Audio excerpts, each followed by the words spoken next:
ஒரு நோயாளிக்கு இந்த காசநோய் இருக்குது அப்படின்னு தெரிஞ்சிட்டாலே இது வந்து லைஃப் லாங் மருந்து எடுத்துக்கக்கூடிய வியாதி தான் அப்படிங்கிற ஒரு திங்கிங் இருக்குது. அண்ட் தென் இதுலேருந்து இதை வந்து தவிர்க்கிறதுக்கு ஆரம்ப நிலையில் கண்டறிஞ்சிட்டா இதை வந்து முழுமையாக இப்போ பல நாட்கள் இந்த வியாதி அவங்களுக்கு இருந்தாலும் கூட இந்த காசநோயிலிருந்து முழுமையாக விடுபடுறதுக்கான வாய்ப்புகள் இருக்கா? அதை பற்றி சொல்லுங்கள். முதல்ல வந்து நோய் தவிர்ப்பை பற்றி பேசுவோம். ஸோ நோய் தவிர்ப்புக்கு இப்போ நம்ம சொன்ன மாதிரி இது வந்து ஒரு காற்றினால் பரவக்கூடிய நோய். ஒரு ஃபேமிலியில் ஒரு அப்பாக்கோ அம்மாக்கோ யாருக்கோ வந்துருச்சு அப்படிங்கிறப்ப ஃபஸ்ட்டு வந்து அந்த ஃபேமிலியில் 2 குழந்தைங்க இருக்காங்க. குழந்தைகளுக்கு இல்லை ஒய்ஃப்கோ அவங்களுக்கு வந்து பரவியிருக்கா அப்படிங்கிறதுக்கு டிபி ப்ரிவென்டிவ் தெரப்பி அது இருக்குதான்னு பார்க்குறதுக்கு லேட்டன்ட் டிபி இன்ஃபெக்ஷன் அப்படின்னு சொல்லுவோம். ஸோ அதாவது அந்த இன்ஃபெக்ஷன் இவருக்கு வந்து நோயாக வந்துருச்சு, ஆனால் இவருக்கு தொற்று இருக்குது.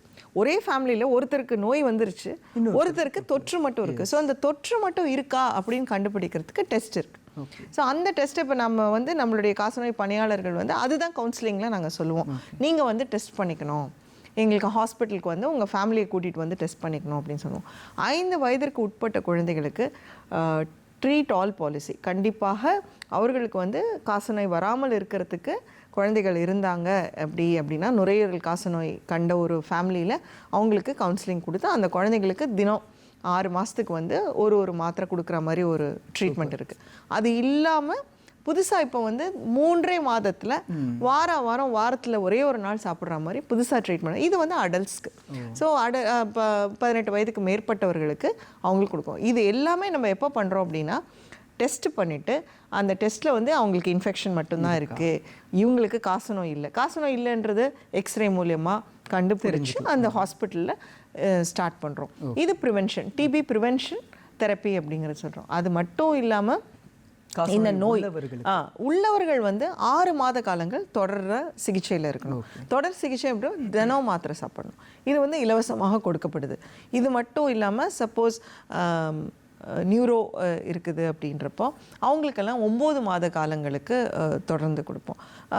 இது இல்லாமல் ட்ரக் ரெசிஸ்டன்ட் டிபி அப்படின்னு சொல்கிறோம். ட்ரக் ரெசிஸ்டன்ட் டிபி நம்ம நார்மலாக கொடுக்கக்கூடிய ஃபஸ்ட் லைன் மெடிசன்ஸ்க்கு வந்து எதிர்ப்பு, அந்த கிருமிக்கு எதிர்ப்பு இருக்குது அப்படின்னா வேறு மாத்திரை கொடுப்போம். ஸோ வேறு மாத்திரை கொடுக்குறப்போ அவங்களுக்கு வந்து அந்த ட்ரீட்மெண்ட் எக்ஸ்டென்ஷன் வந்து ஒரு 9 மாத காலங்களுக்கு போகும். ஆரம்ப நிலையில் பார்த்திங்கன்னா 18 மாதங்கள் 24 மாதங்கள்லாம் கொடுக்குற மாதிரி இருந்தது. தினம் வந்து இன்ஜெக்ஷன்ஸ் கொடுக்குற மாதிரி இருந்தது. அதெல்லாம் வந்து ரொம்ப கஷ்டமான கஷ்டமான காலங்கள் அதெல்லாம்.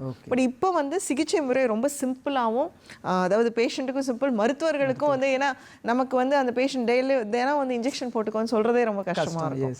அவங்கள பார்த்தாலும் நமக்கு ரொம்ப எங்கே இன்ஜெக்ஷன் போடுறதுன்னு தெரியாத அளவுக்கு இருந்தது. இப்போ அந்த முறைகள் எல்லாம் குறைஞ்சி நிறைய அட்வான்ஸ்மெண்ட் வந்து இப்போ புதுசாக நம்ம வெறும் மாத்திரைகள்லேயே குணப்படுத்துகிறவில்லை. மிக்க நன்றி மேம். இந்த நிகழ்ச்சியால் மக்கள் பலருக்கு இந்த காசநோய் பற்றிய விழிப்புணர்வு ஏற்பட்டிருக்கும். அது காசநோய் வந்துட்டாலும் கூட பயப்படாமல் அந்த மருத்துவ சிகிச்சை முறைகளை எடுத்துக்கணும் அப்படிங்கிற நம்பிக்கை வந்திருக்கும்.